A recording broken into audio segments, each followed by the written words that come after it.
పొద్దున్నే పూజ చేసుకోవాలంటే చాలా ఇబ్బందిగా ఉందండి. ఎందుకంటే మా ఆఫీస్ 9 గంటలకల్లా స్టార్ట్ అయితుంది. పూజ చేసుకోవాలంటే కొంచెం టైం ఆఫీస్‌కి, పూజకి అడ్జస్ట్ కావట్లేదు. ఇదే మీ ప్రాబ్లమ్ అయితే ఈ వీడియో మీకోసమే.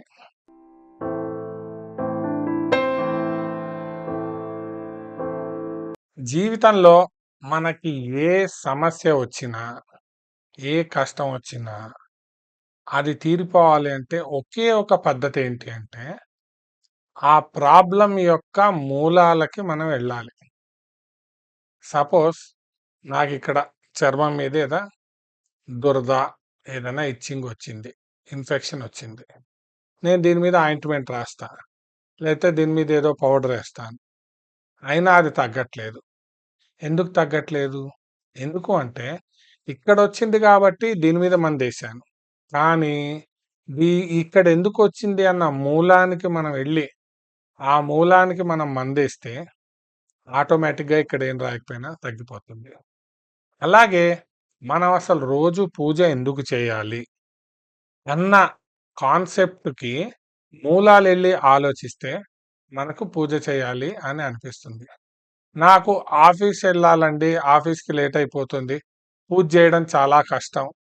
టైం సరిపోదు అని మనం అన్నప్పుడు, పూజ అసలు ఎందుకు చేయాలి అన్న మూలాలకెళ్ళినప్పుడు, అది తెలుసుకున్నప్పుడు, మనకి పూజ ఎందుకు చేయాలి అన్నది అర్థమైతుంది.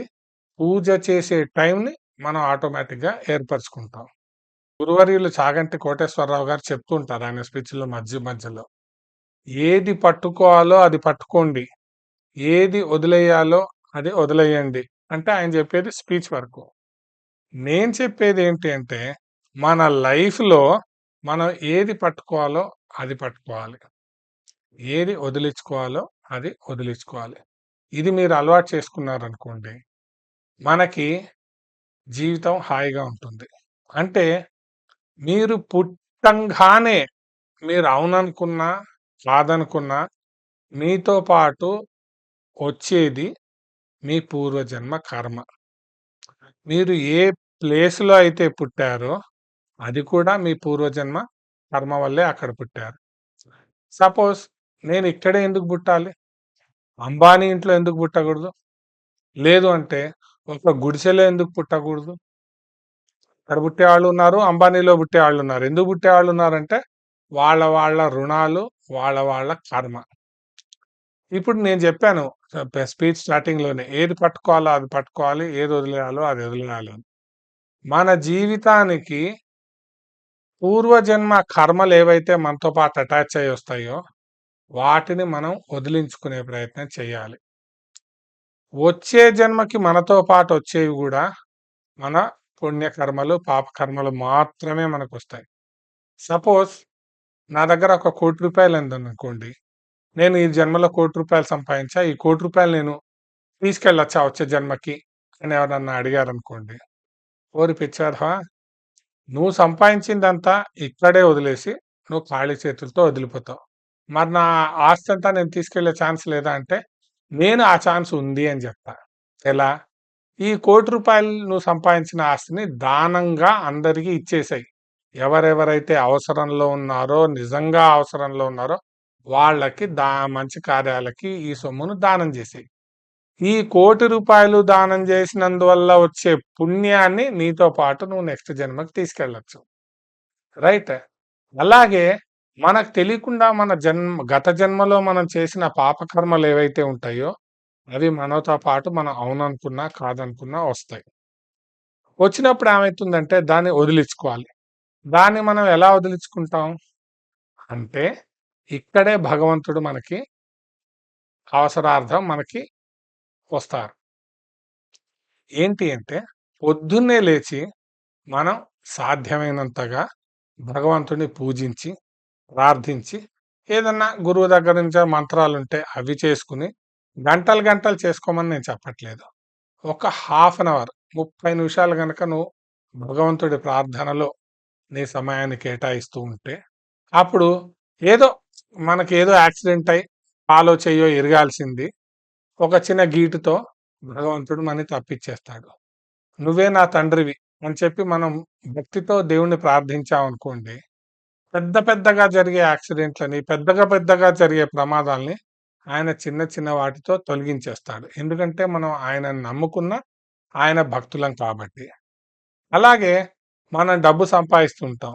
ఈ డబ్బు సంపాదించే దానిలో ఒక 5% 10% మీ కన్వీనియంట్ ప్రకారం మీ గృహస్థితిని బట్టి ఎంత చేయగలరు అది చూసుకొని ఒక 5% 10% మనం దానానికి కేటాయిస్తూ వెళ్ళామనుకోండి, ధర్మ కార్యాలకు కేటాయిస్తూ వెళ్ళామనుకోండి, మనం ఓ పెద్ద హోమం చేయలేం. కానీ ఎవరైనా హోమం చేస్తున్నారు. వాళ్ళకి కొంత ద్రవ్యం సమర్పించడం. మనం పెద్ద పెద్ద బిల్డింగ్‌లు కట్టలేము, అనాథలను చూడలేము. కాకపోతే ఆ కార్యం చేస్తున్న వాళ్ళకి కొంత డబ్బుని మనం ధన రూపేణ, వస్తు రూపేణ వాళ్ళకి సహాయం చేస్తూ వెళ్ళామనుకోండి, మన అకౌంట్‌లో కొంత పుణ్యం అనేది యాడ్ అయితూ ఉంటుంది. ఈ పుణ్యం మనకి ఈ జన్మకి పనికొస్తుందా? వచ్చే జన్మకి పనికొస్తుందా? అన్నది మనకు తెలీదు. జనరల్‌గా ఈ జన్మలో మనం అనుభవించేదంతా మనం గత జన్మలో చేసుకున్న పాపకర్మంగా చెప్తూ ఉంటారు. కాబట్టి అది అనుభవిస్తూ మనం చేస్తున్న పాపకర్మని తగ్గిస్తూ ఉండాలి. ఏది వదిలించుకోవాలో అది వదిలించుకోవాలి. ఏది పెంచుకోవాలో అది పెంచుకోవాలి.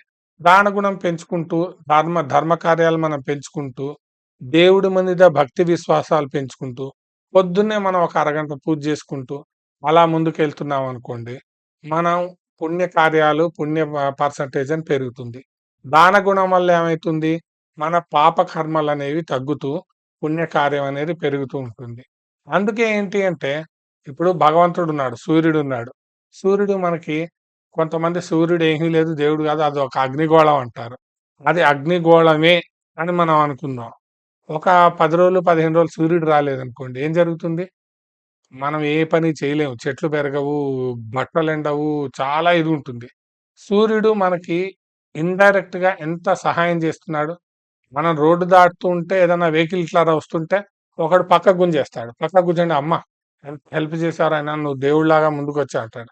అటువంటి సూర్య భగవానుడు మనకి ఎన్నో రకాలుగా మనం ఫుడ్ తినాలంటే కూడా చెట్ల ద్వారా ఫుడ్‌ని అందించాలంటే కూడా సూర్యుడు ఉండాలి. అంత సహాయం చేస్తున్న ఆయన సూర్య భగవానుడు కాక ఇంకెవరైతారు చెప్పండి? సో, సూర్య భగవానుడిని ప్రార్థించుకోవడం, ఆరోగ్య ప్రదాత అంటారు సూర్యుడిని. సూర్యుడిని ప్రార్థించడం. మీరు ఏ దేవుణ్ణి, దేవతని నమ్ముకున్నారు అన్నది మీ ఇష్టం. కానీ ఒక అరగంట పాటు ఒక శక్తిని, భగవంతుడు అన్న ఒక శక్తిని, ఆ శక్తి ఆడ రూపంలో ఉండొచ్చు, మగ రూపంలో చూడొచ్చు, సూర్యుడి రూపంలో ఉండొచ్చు. ఏ రూపంలో ఉన్నారన్నదే ప్రశ్న కాదిక్కడ. మీకు ఒక అరగంట దేవుడికి సమయాన్ని కేటాయించారనుకోండి, మీలో ఉన్న పాపకర్మ అనేది తగ్గుతూ, మీకు భగవంతుడు సహాయం చేయడం అనేది పెరుగుతూ ఉంటుంది. భగవంతుడు సహాయం చేస్తూ ఉంటాడు. మళ్ళీ మీరు సంపాదిస్తున్న డబ్బులు అంటే ఇది సంపాదించే వాళ్ళకే ఎక్కువ వర్తిస్తుంది. సంపాదించిన స్టూడెంట్‌కి వాళ్ళకి వీళ్ళకి అయితే వర్తించదు. వాళ్ళు ఎటువంటి పుణ్య కార్యాలు చేయొచ్చు అంటే ఎవరికన్నా హెల్ప్ చేయడం. ఎవరో పెద్దవాళ్ళని రోడ్డు దాటించడం, ఇంట్లో అమ్మా నాన్నని సరిగ్గా చూడడం, తాతయ్యలు, నాయనమ్మలు, అమ్మమ్మలు ఎవరైనా ఉంటే వాళ్ళకి సహాయం చేయడం. అటువంటి కార్యక్రమాల ద్వారా వాళ్ళు కొంత పుణ్యాన్ని వాళ్ళ అకౌంట్‌లో ఏసుకోవచ్చు. కానీ పెద్దవాళ్ళు మనం సంపాదిస్తున్నప్పుడు ఏమైతుందంటే, మనం సంపాదించే దానిలో మీ వీలుని బట్టి ఒక 5% 10% దాన గుణాన్ని కేటాయిస్తున్నాననుకో, ఈ దానం వల్ల వచ్చే పుణ్యం అనేది మనకి వచ్చే జన్మకు గాని, ఈ జన్మలో గాని మనకు ఉపయోగపడుతుంది. సో, ఇప్పుడు తెలిసింది కదా మీకు. మనం పూజ అది చేయడం అనేది ఎంత ఇంపార్టెంటో. మనం భగవంతుడి మీద ఇవన్నీ పక్కన పెట్టేస్తే సైంటిఫిక్‌గా మనం ఒక అరగంట ప్రశాంతంగా ఒక శక్తి మీద కాన్సంట్రేట్ జేసి మనం కూర్చున్నాం అనుకోండి, మీ మైండ్ గూడా ఎంతో ప్రశాంతత వస్తుంది. ఆలోచన శక్తి అనేది మీకు పెరుగుతుంది. బాడీలో రెసిస్టెన్స్ అనేది గూడా పెరుగుతుంది. దీనివల్ల గూడా అంటే మనం మీరు భగవంతుడు ఉన్నాడు అని ఒక అరగంట కేటాయించి పూజ జేసినా, లేదు ఏమీ లేదు. ఒక శక్తి అక్కడుంది. నన్ను కాపాడే శక్తి అక్కడుంది అనుకుని మీరు సమయం కేటాయించి ఒక అరగంట సేపు మెడిటేషన్ చేసినా గూడా 2 సమాన ఫలితాలనిస్తాయి.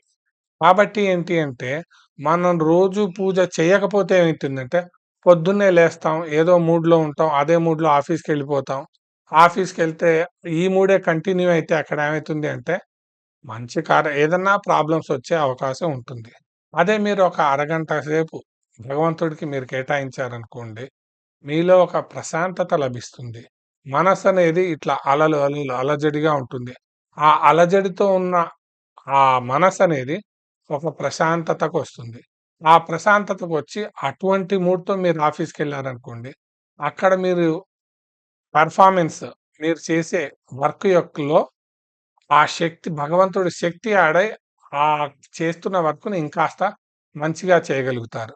అందుకని నా సూచన ప్రకారం, నాకు తెలిసినంత ప్రకారం పొద్దున్నే మీకు కుదిరినా, కుదరకపోయినా ఒక అరగంట నిద్ర తగ్గించండి. నిద్ర తగ్గించుకొని భగవంతుడిని ఖచ్చితంగా ప్రార్థన చేసి మీరు ఇంట్లోంచి బయటికెళ్లారనుకోండి, అప్పుడు మీకు అన్నీ మంచే జరుగుతుంది. ఒకవేళ ఏదన్నా చెడు జరిగినా కూడా అది జరగాల్సినంత జరగకుండా ఒక 10%తో ఆ చెడనేది తొలగిపోతుంది. అందుకని ఈ ప్రపంచంలో భగవంతుడి పూజ చేయడం, భగవంతుడనేవాడు ఒకడున్నాడు అని మనం ముందుకెళ్ళడం అనేది ఎంతో అవసరం. నేను చెప్పిన ఈ మాటలు మీకు మంచిగా అనిపిస్తే లైక్ చేయండి. వేరే వాళ్ళకి షేర్ చేయండి. మా ఛానల్‌ని సబ్స్క్రైబ్ చేయండి. మరొక అద్భుతమైన టాపిక్‌తో మళ్ళీ మనం కలుద్దాం.